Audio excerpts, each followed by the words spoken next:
and welcome to the ThinkMHK podcast presented by the Manhattan Area Chamber of Commerce.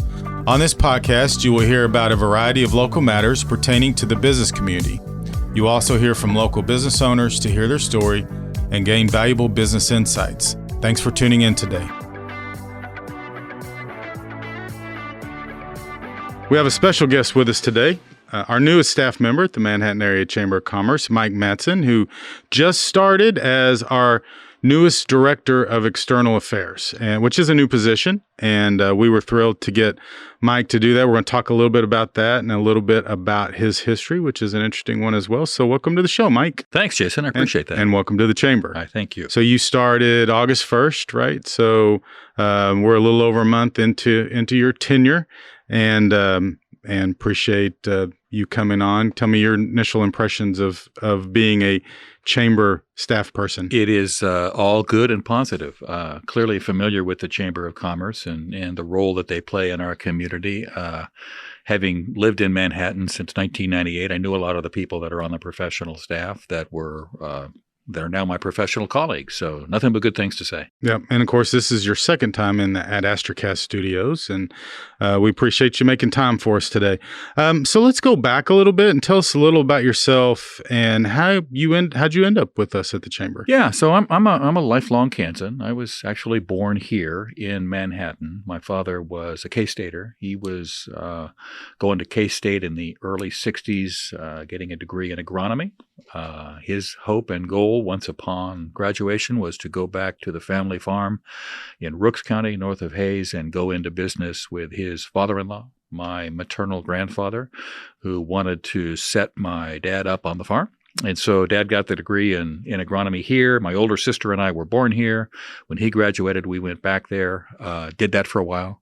Dad would tell the story of one day sitting on the tractor, hearing a voice tell him that it's time to do something else.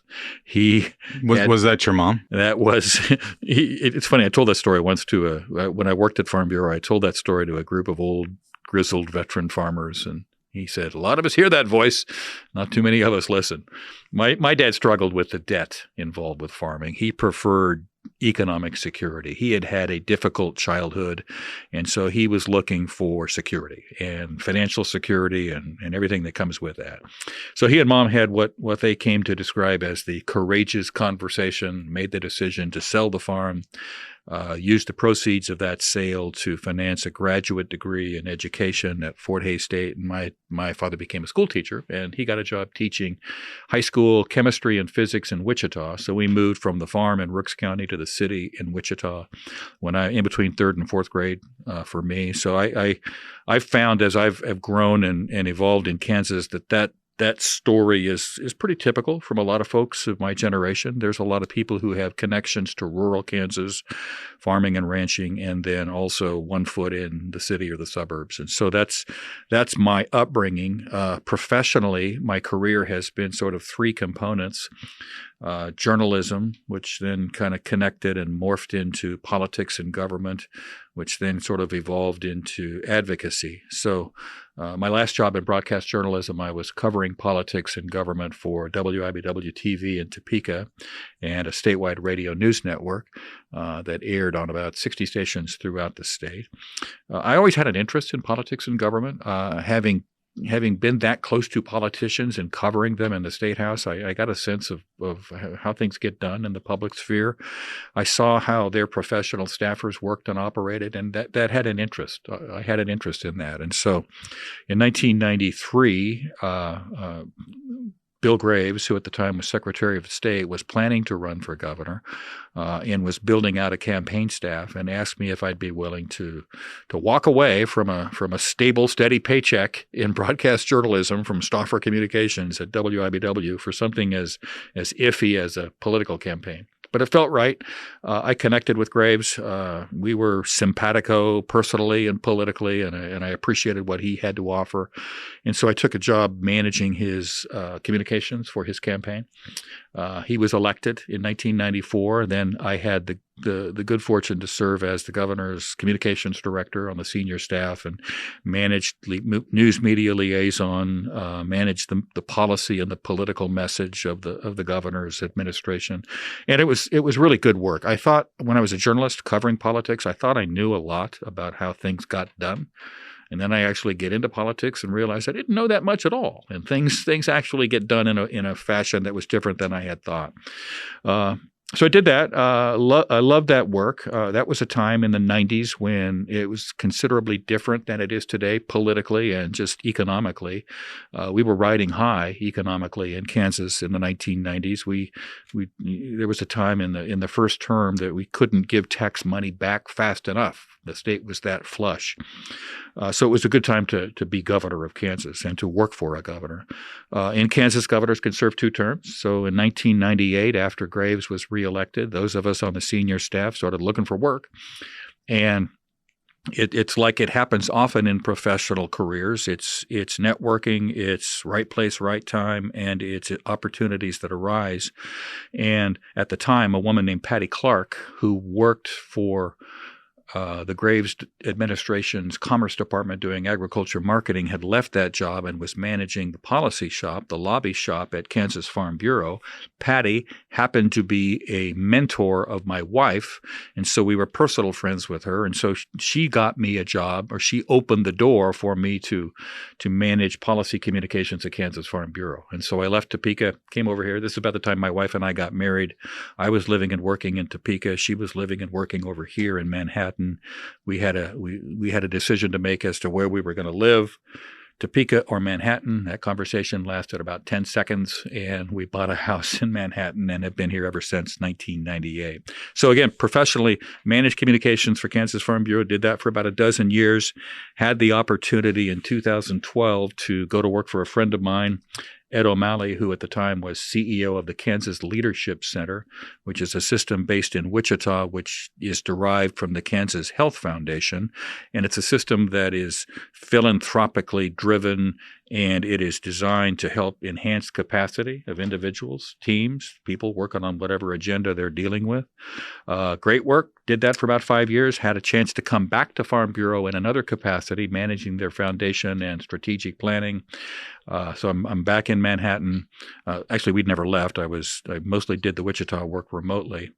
And then, so in the meantime, I am serving on the Business Advocacy Committee. We'll get to that as a volunteer, and at the chamber. At the chamber, right? And that led to a conversation with you, Jason, about what this position might look like. And the next thing you know, here I am talking about it professionally. Yeah, and so we made the decision.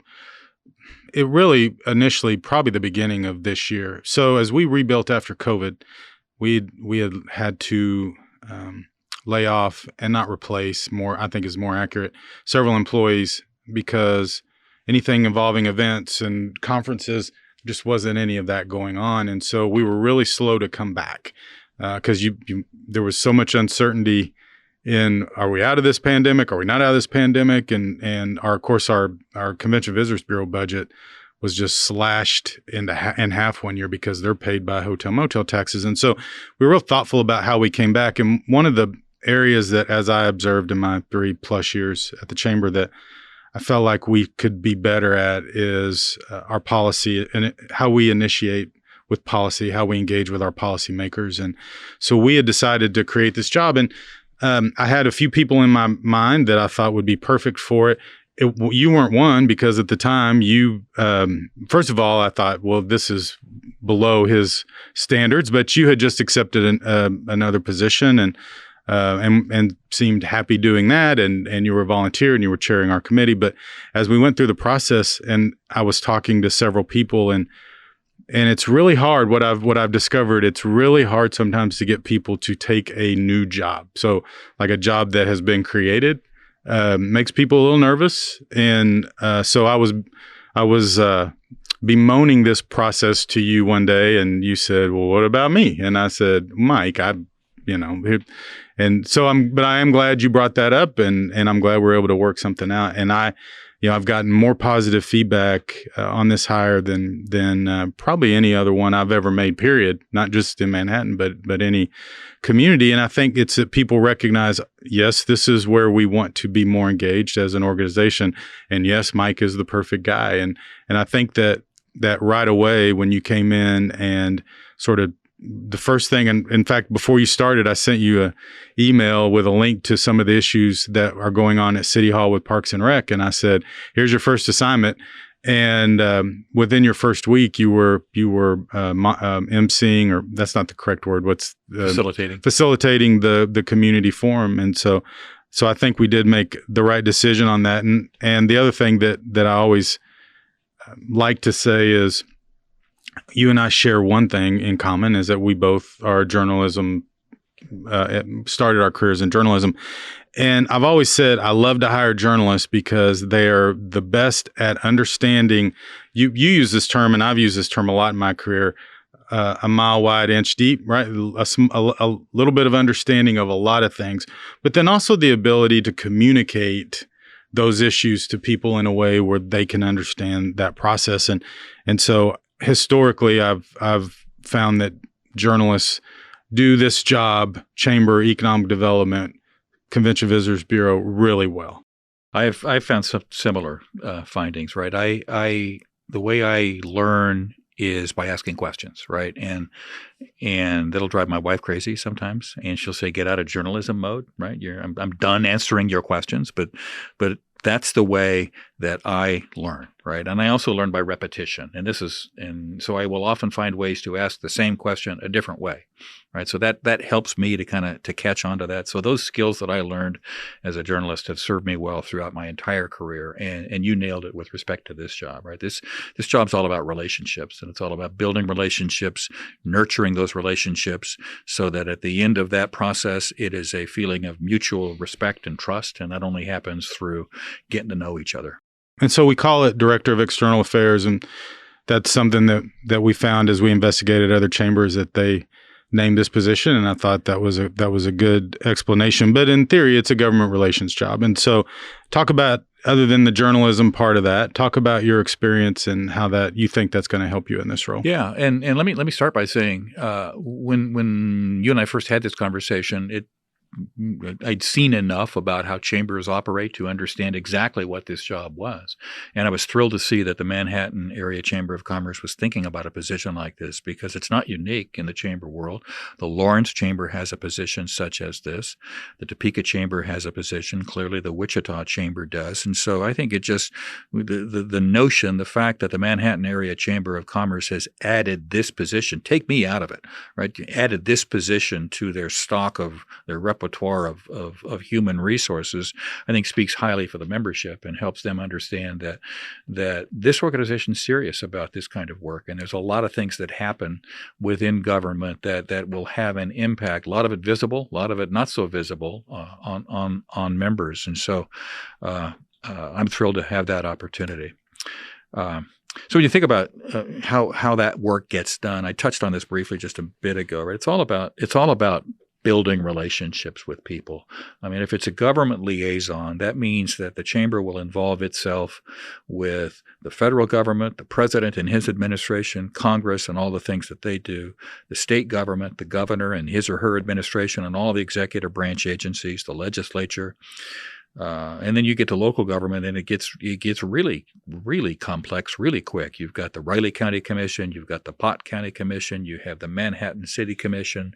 We'll deal with the Wamego groups on occasion, and then that's school board right here and elsewhere. So there are a host of levels of points of entry for this position with respect to how we can help move public policy on behalf of chamber members. And I'm very fortunate, because of my career and the experience that I've had, and the fact that my wife and I have lived here since 1998, I know a lot of these folks, right? So a lot of the early heavy lifting that might have to get done, and just in terms of building a relationship, a lot of that hard work's already done because I have that relationship. So then it's just a matter of me sitting down with folks and explaining this job, as you touched on earlier. People don't people don't get up in the morning thinking about, well, what's the director of external affairs for the chamber do, right? So I do. Well, I'm confident Jason does, and clearly now I do. So there's two of us that do that. There you go. But most folks don't, and so that's an opportunity to lead into those conversations. So you talked about this briefly a minute ago, and our policy is advised. I don't want to say directed because at the end of the day, the board directs what we do, but that's advised by a group we call the Business Advocacy Committee. And you obviously now have had two roles with that group. One as, well, three actually. One as a member, one as a chair, and then now as a staff person. But talk about the BAC and kind of what the role is in the organization. Sure. And maybe I can back up even a step. If you just think about the structure of a chamber of commerce or any organization that is membership driven, right? There are a host of different systems within that org chart. And it starts at the top, of course, with a leadership board of directors, right? And that is the organization that will hire the president and the CEO, and the president and CEO will hire the rest of us.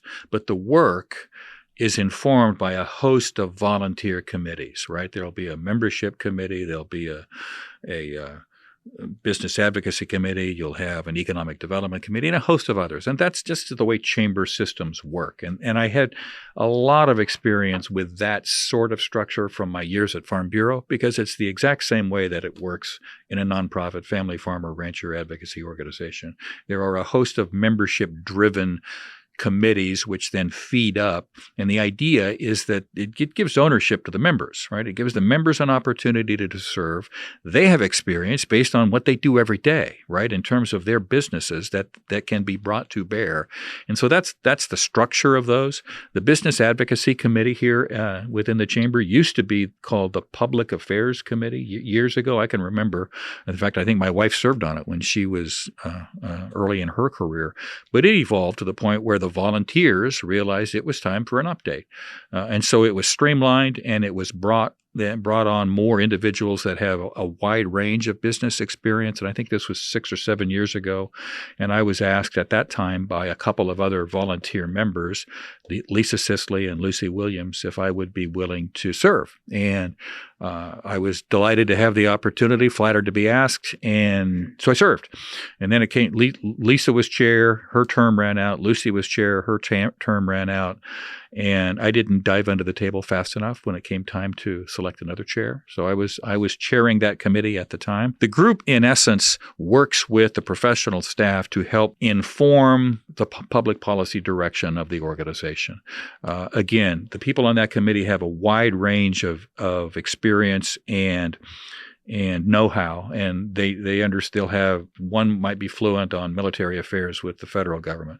One might be fluent on how Pot County works with Riley County. One might have experience with the school board. One might have experience with the legislature. So all of this various broad sort of experience comes together as a committee.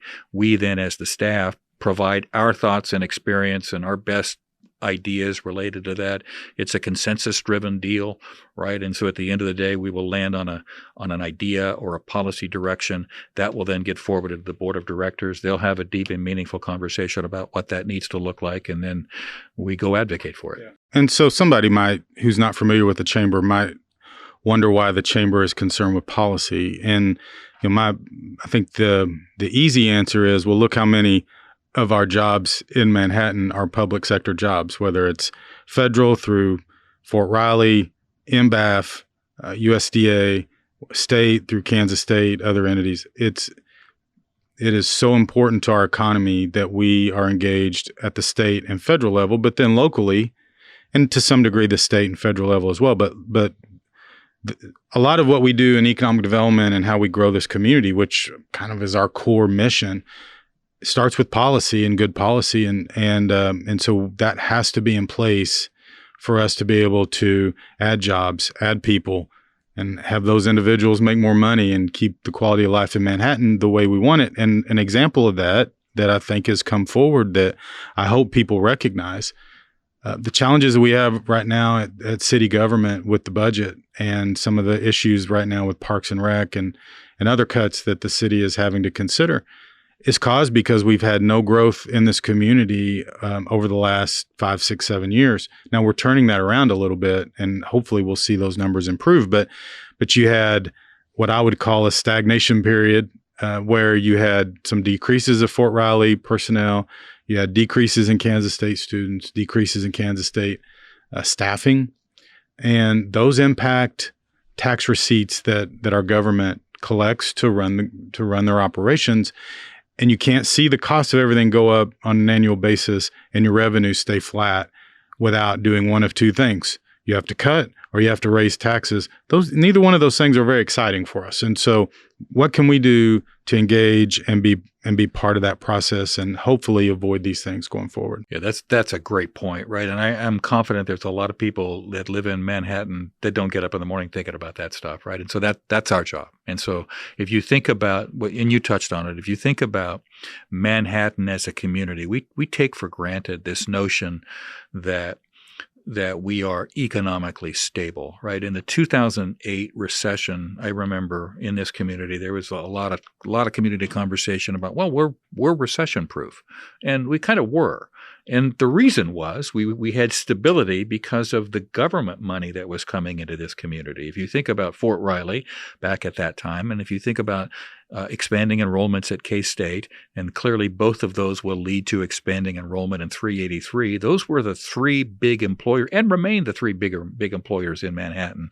And that's fine and that's terrific and that's unique about our community. But you nailed it, right? When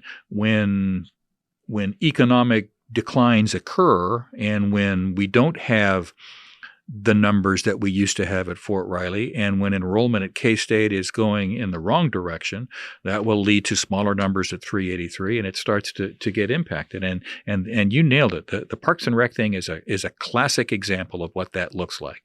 And so, when that occurred, that was, as you mentioned, it was right when I started this job, and so it was we jumped into that thing, hip deep, real quick, and it became very clear very quickly. And I think we all knew this innately, but it was one of those things that when that started, and we heard from chamber members about how much this means to them and their families, and the legacy that's involved in Parks and Rec programs in Manhattan, then we got engaged, and we're trying to help work that. And it doesn't take long before you get into that. When you get 6 or 8 inches into that, and then you recognize it's pretty complex, this city budget circumstance, and so then you learn about that, and then the hard work comes, right? Because these are decisions that are made by an elected city commission and in concert with an appointed city staff, right? And it's system work, right? And so where's the points of power? Who has the leverage? Who makes the decisions? And we as a chamber are working through all of that so that we can understand that better and can help advocate on behalf of our members, whether it's through Parks and Rec or anything that goes through city government. So when you think about our government systems in Manhattan, is there anything in particular that stands out? What the thing that strikes me, and what I get so excited about, and this happened when I was serving as a volunteer member of the Business Advocacy Committee, was clearly you and the leadership of this organization understand this dynamic of government tax dollar driven economy, right? And that's fine and that's good, and it all works when the numbers are going the right way. But you touched on this earlier too, Jason. The fundamental role of chambers of commerce is economic development, is to grow the area economy. And the way that is done in the 21st century is by adding jobs, right? And so when I was serving on the BAC and you guys on the staff were working on Scorpion, we got all excited, because it was like, this is exactly what we need in this community, is more private sector job growth that will lead then to a balancing out of some of these things, and it will lead to additional sales tax revenue and property tax revenue and all of that sort of thing. And so I get excited because this is home. My wife and I are going to stay in Manhattan the rest of our lives. And clearly I want to be involved in the community. And when you look at the work that is currently being done in the economic development area by the Chamber of Commerce, it's exactly what we need in this community to help spur that growth. And of course, now economic development also includes trying to making sure that you have the labor force to fill those positions. Those things go hand in hand. And so now you find yourself working on things like childcare. Yeah, it doesn't take long coming out of a pandemic to recognize that this notion of workforce is real, right? People are having difficulty with human resources, right? There are labor shortages, and there's a whole host of reasons that lead into that. But that's a significant part of that. Connected at the hip with workforce is childcare, right? And that's also somewhat pandemic driven, but it's also demographically driven, just in terms of the age that the workforce is and the age that their children are. And so we are working diligently to try to get our arms around all those challenges and what that looks like. It's not as simple as, well, let's just pass a bill in Congress and we'll solve the problem, right? Because Congress can't really come to grips with what that needs to look like yet. Clearly, the state government is going to be involved. So my experience has been on major, big-time policy problems that are difficult to imagine. Every level of government wants to touch it in some form or fashion. Takes a while sometimes to find the answer, whether that's some sort of a collaborative effort or whatever that looks like. And oftentimes government may not be the answer. But that's the role that I will play on the staff of the chamber, is to kind of suss through all that, get a sense of where it is that the juice is and the power is and the influence is, and what is it that we can do to help facilitate good public policies on behalf of our membership. Yeah, and of course, two other issues you're deeply involved in that are related to that are housing, workforce development. You also serve on the MATC board. And so a lot of issues there. So what are our strengths as a region, and how do we take advantage of those to create more jobs? Well, we are, and this is easy for me to say because I am one, right? We are Kansans, and there's something very unique about Kansans, and I'll expand that to just say the middle of the country culture, right? We are an agrarian-based sort of culture. This part of the country was started by hardworking people with a work ethic and a responsibility gene, and that has carried through the generations in Kansas. So I think that's the biggest thing we got going for us, is that, and my sense is that people who aren't familiar with the middle of the country from either of the coasts, when they start looking at the middle of the country, that's one of the big draws for them, just in terms of the way that we think and operate and act with each other. And so that's a huge part of it. I think that there is also significant stability in that. I think that leads to opportunities for creativity and innovation that might not otherwise be there. So I think that's part of it. And then of course, there's geographic sorts of advantages. We're in the middle of the country, right? And so if you want a business that has access to all other points of the country for whatever business you're involved with, terrific. Come here. Kansas has always prided itself at the state level of being on the cutting edge of infrastructure and highways, right? I worked for a guy who, when he was governor, highways a big deal for Bill Graves, right? Because his family came through trucking. And so I had the opportunity at that level to understand exactly how significant transportation infrastructure is. And it wasn't just a Bill Graves thing. That he inherited that throughout state government, and it still exists. There are lobbies and individual systems that are based in Topeka that do nothing but work on behalf of transportation and infrastructure. And big picture, their efforts work because our highways are so good here in Kansas. And you hear that a lot. And all you have to do is drive from Kansas to Missouri, or Kansas to Oklahoma, or Kansas to Nebraska, or Kansas to Colorado, and get a sense of that. So I think that's part of the advantages that we have. The last thing I'll mention with respect to, I think, what makes us unique and what makes us attractive is we are not knee-jerk, right? We don't tend to react.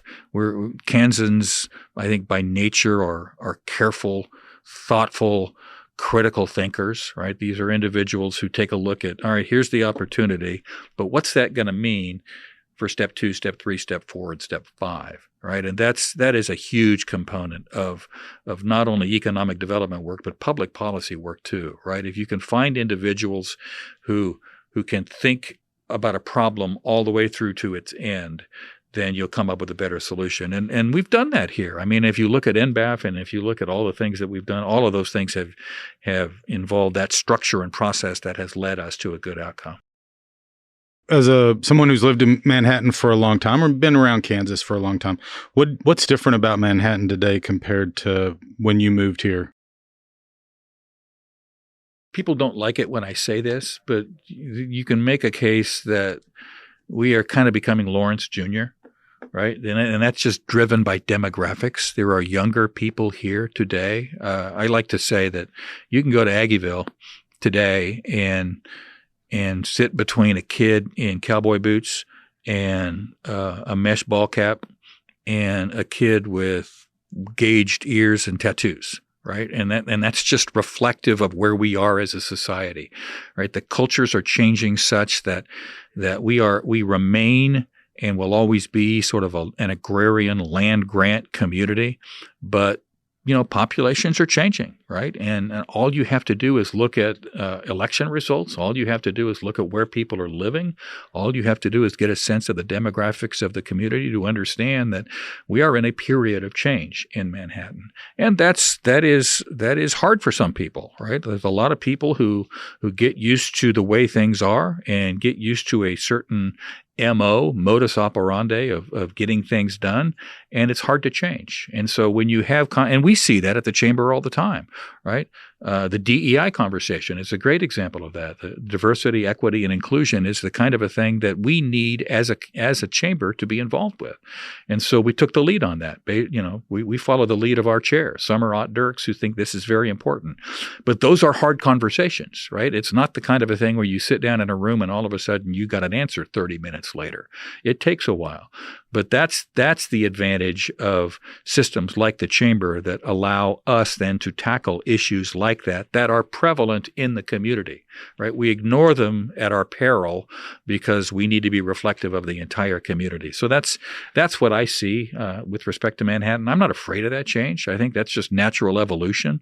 I have the good fortune to have had experience in Farm Bureau, and that is a rural-based system that stands up for family farmers and ranchers in the rural community, and that is a community that is struggling with change, and it is difficult because of all the things we're talking about, and it's just a matter of inertia that those sorts of things will impact Manhattan. You go from working for farmers to working for businesses. So that's right. No opinionated people in either one of those Not groups. Not in the least, right? Everyone has thoughts and ideas. Yeah. So you've talked a little bit about your history in business and politics. Who do you identify as some of your mentors? Yeah, there's a couple of people that spring to mind, and I've talked about him a couple of times in this conversation. One is Bill Graves. When he was Secretary of State and wanted to run for governor, he was a guy who didn't need politics to assuage his ego. His family was in trucking. His father and his uncle did logistics in the Army in World War II, came back after the war and built a trucking company based on the experience that they had in the Army. So Graves was born. He was a baby boomer. He was born in the early 50s and had grown up intending to take over the family business, and that was going to be his life's goal.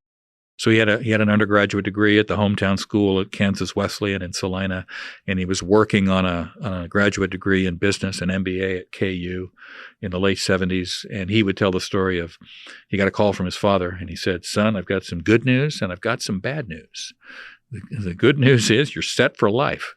The bad news is I sold the trucking company." So there was a resource. Right? He didn't have to go to work, but he was a young man. He had skills. He had abilities. And so he had mentors who guided and directed him into public service under the notion that to those whom much is given, much is expected. And that was not a hard sell for him because he was that kind of a human being. And so he was in public service for all the right reasons. And that's what attracted me to going to work for him. And so when I got to work for him, he and I developed a relationship where colleagues would say I could read his mind, right? And that's what he wanted. And that was a very beneficial way to get things done because I understood what he needed before he needed it done. But he did two things that struck with me and that I still mention. And I've mentioned one of them in this conversation. He would always say, people don't get up in the morning thinking about their governor. right? And he's right. People have lives, and they have busy lives, and they are impacted by a host of pulled in a bunch of different directions. And so it's just important to remember that we may get wrapped up in this work and think it's the most important thing in the world, but it's really not, right? It will impact people, but it's not the most important thing in the world. The other thing that he did that had a huge impact on me was what I like to describe as process and structure. He said it's a simple mantra: plan your work your plan, right? That's something he learned from his folks. And so he is a huge mentor of mine. Another big hero of mine in this community is Dan Younk.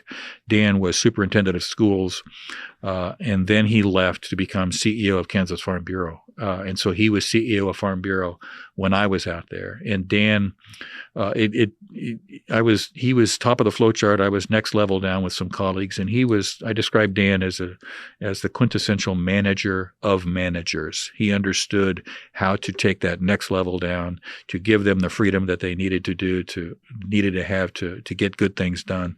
Just had breakfast with him yesterday. So it's nice to be able to and I talked to the governor here, Graves, here a couple of weeks ago. So it's nice to be able to have those people that I learned from and that are still around that we can stay connected with. Absolutely. So you are in a newly created position, and so you get to define what that looks like going forward, with obviously input from a number of volunteers and people who want to help. But what would you see as being your hopes and goals in this position, and what it looks like in 3 to 5 years? Yeah, that's a great question. And I'm sure you can tell by if you've listened closely to this conversation that I like to be able to bring my abilities on behalf of whomever the system is designed to serve, right? And this system is designed to serve men and women and families who have made a conscious decision to build a business here in this community, right? That is what a chamber of commerce is and does. And so that's my job, is to work public policy to the point where whatever happens in the public policy realm impacts those members of the Chamber of Commerce in a positive fashion. And so that is done like any realm of work. That is done through relationships. And I have the good fortune of already having a number of those. So my goal over the next 3 to 5 years is to where I don't have a relationship with someone that can impact our membership, to build it, where I do have a relationship, to strengthen it and to nurture it. And then the second thing that I hope to do in this job is to, as a result of those relationships and get a sense of where the system wants to go, taking the lead from our board, understanding the dynamics involved in government, design strategies and tactics that will allow us to go there. I, just as an example, have a meeting scheduled with the League of Women Voters, right? That's a system in this community that wants to help enhance the opportunity for people to vote. And that's something we need to be involved with. So those are the kinds of things that we'll get involved with. Well, Mike, I appreciate you being with us today. Appreciate you being willing to join our team. And one of the things that I've always tried to do in my career in this work is make sure we're moving forward on an annual basis. So every year something different, something that moves us forward. And we don't just randomly pick things out of the sky. That's obviously advised by our volunteer leadership as well as best practices. And I see this as a massive step forward and a great opportunity for us moving ahead, and also a great benefit to our members and the community overall. So appreciate you being willing to be the first. I know sometimes that's hard, and take a chance on us. And we look forward to many years of prosperity for us and the organization. Same here. Thanks very much. Thanks for listening to this episode of ThinkMHK, a podcast produced by the Manhattan Area Chamber of Commerce. If you enjoyed the ThinkMHK podcast, we'd love for you to subscribe and share it out on your social media channels. Feel free to reach out to us on Facebook, Twitter, or Instagram at the Manhattan Area Chamber of Commerce.